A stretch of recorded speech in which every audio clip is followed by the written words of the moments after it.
ele é feito por métodos de estimativa.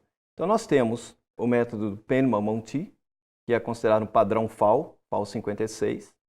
Existe também mais 3 possibilidades, que é o Blaney-Crido, Hargreaves-Samani e radiação. Então, você, como projetista, pode escolher o método que melhor se adequa para a sua situação, para a área que você vai trabalhar. Vamos fazer um exemplo aqui usando o Penman-Monty. Então, ele já está aqui previamente selecionado. Agora, nós vamos fazer uma seleção da estação meteorológica de onde o programa vai buscar esses dados. Então, vamos supor aqui, vamos trabalhar com os dados de Viçosa. Então, observa que assim que o programa localiza a estação meteorológica, os dados climatológicos já são automaticamente preenchidos.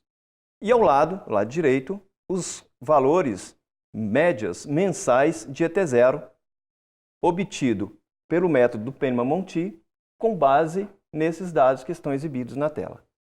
Se nós mudarmos aqui, por exemplo, para o Blaney-Crido, a gente observa imediatamente os valores de ET0 muda. Também os parâmetros que são apresentados aqui na tela são diferentes. Quando a gente pega o Penman-Monty, nós temos aqui velocidade, insolação, temperatura máxima e mínima, umidade máxima.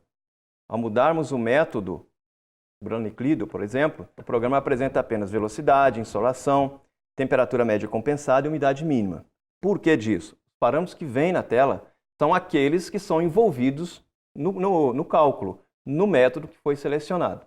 Então, o Penman-Monty é um método que leva em consideração uma maior quantidade de parâmetros em relação ao Blaney-Crido.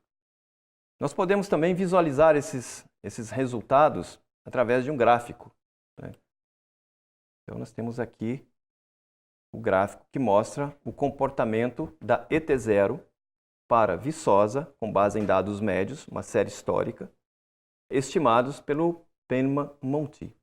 Se a gente muda o método aqui, vamos colocar agora Hargreaves-Samani, gerar o gráfico, é um pouco diferente. Então, para cada método, temos a visualização dos gráficos, tanto de uma forma numérica quanto gráfica. Como você viu, o programa apresenta os valores de ET0 de 2 formas, uma numérica e a outra gráfica. Os dados obtidos são dados médios mensais. O que significa isso? Por exemplo, nós temos aqui janeiro, para janeiro o valor de ET0 para a região de Viçosa, pelo método Penman-Monty, foi 5,2 milímetros por dia. Então, esse valor ele é considerado constante para todo o mês de janeiro. Dessa forma, espera-se que o gráfico gerado fosse feito na forma de histogramas, na forma de barras, quando, na verdade, é um gráfico linear. Por que disso? O programa ele utiliza esses dados de evapotranspiração de referência, faz uma interpolação de tal forma que torna-se possível estimar os valores de ET0 para todos os dias do ano. Então, por isso, o gráfico que esse programa apresenta é um gráfico linear. Dessa forma, a gente consegue ajustar as diferenças entre as médias de um mês para outro, tornando os cálculos mais precisos. Agora observe que tem um terceiro botão aqui entre os dois que nós já falamos, que é a calculadora. Aqui você pode utilizar esse recurso para fazer uma estimativa da evapotranspiração quando você não tiver, por exemplo, os dados cadastrados. Então, digamos que você tem os dados de uma estação meteorológica da sua cidade ou uma estação que está instalada na fazenda para onde você vai fazer o projeto, mas não está ainda na nossa base de dados.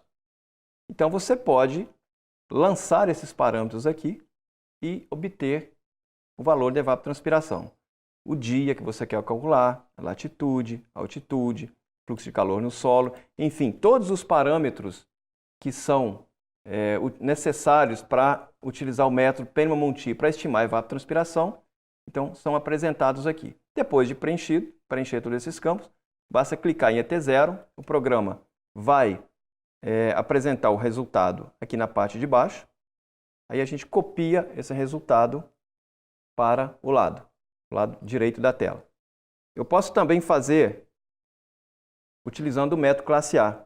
Aliás, a calculadora é a maneira que você tem para estimar a evapotranspiração de referência pelo tanque classe A.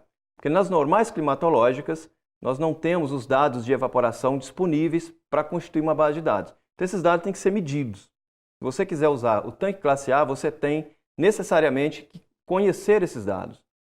Então, tendo esses dados, você basta utilizar a calculadora e vai obter o valor da ET0 para o período considerado.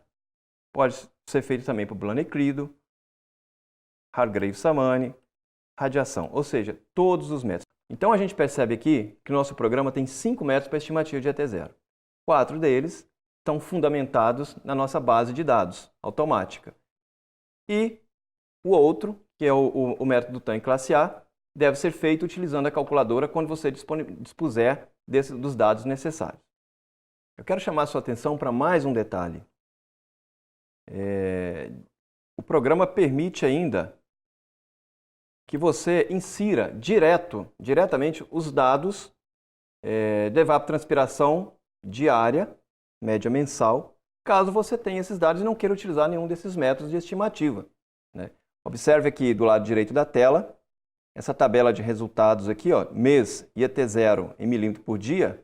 Então, nós temos aqui uma média diária para cada mês, né?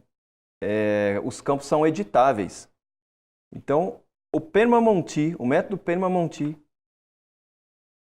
quando utilizando os dados da estação de Viçosa, da base automática, nos forneceu 4,42 milímetros por dia para janeiro. Mas se você tem uma informação que você acha que representa melhor aquela condição específica em que você vai trabalhar, você sabe que o mês de janeiro, na verdade, naquele ponto específico, não é 4,42 milímetros, mas é 5,2, você pode chegar aqui e mudar para 5,2. A mesma coisa para fevereiro, para todos os meses do ano. Digamos que fevereiro seja 5,6. Enfim, você pode alterar todos esses dados. E se os valores mensais são alterados, obviamente, a visualização gráfica também será modificada. O gráfico será gerado em cima desses novos valores que você introduziu no programa. Agora, pense na seguinte situação. Se o banco de dados do programa do CPT não possuir estação meteorológica para aquela localidade para onde você vai fazer o projeto de irrigação, e se não houver uma estação meteorológica na região para você cadastrar no sistema, ou ainda se você não tiver nenhuma referência a respeito dos valores de ET0 para o local, como você deve proceder para alimentar o programa com os dados necessários para fazer o seu projeto? Você pode buscar informações na tentativa de encontrar o mais próximo possível da localidade uma estação meteorológica cujos dados daquele local caracterize semelhança climática com a região para onde o seu projeto será elaborado. E neste caso, como concluir que as duas localidades possuem semelhança climática? Você pode fazer comparações, visando determinar, por exemplo, se o período chuvoso e de estiagem dos dois locais coincidem e se os valores das chuvas observados são parecidos, ou seja, você pode observar se o tanto que chove na região que você estiver analisando é mais ou menos igual ao tanto que chove no local para onde você vai fazer o projeto. Observe também se o período quente e frio ocorrem na mesma época do ano nos dois locais e se há semelhança entre os valores de temperatura. Verifique também se a umidade relativa é semelhante, ou seja, o período mais seco e mais úmido dos dois locais devem ocorrer na mesma época do ano, lembrando que os valores numéricos devem ser próximos.